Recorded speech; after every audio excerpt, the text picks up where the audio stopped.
This was emissions from the Anaconda smelter for 100+ years. They documented back in the day somewhere between 50 to 75 tons of metal was falling on the landscape from the air.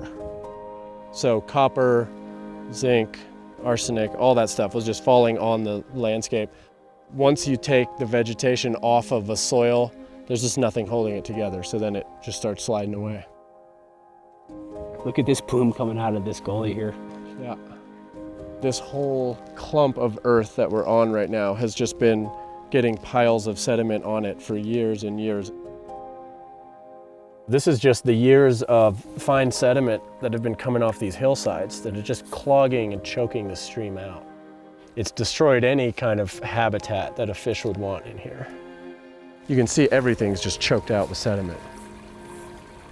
The first thing that we wanted to do was capture the sediment that was already in the stream.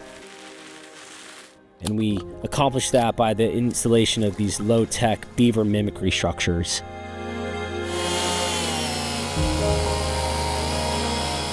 We also built these gully check dam structures to capture sediment coming downhill.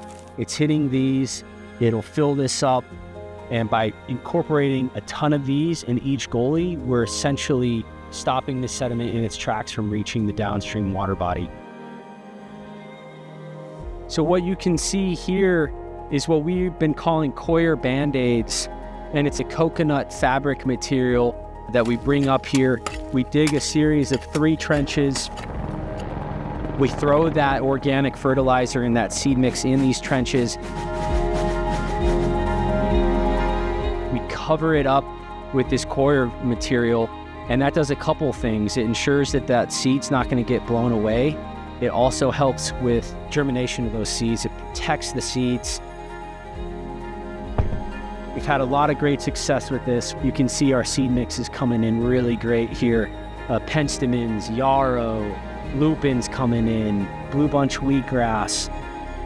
Here's an example of one of these gully check dam structures that's already built up about 1.5 to 2 feet of sediment. With those 3 restoration strategies, we've really stopped all that sediment and that sedimentation issue in Oregon Creek.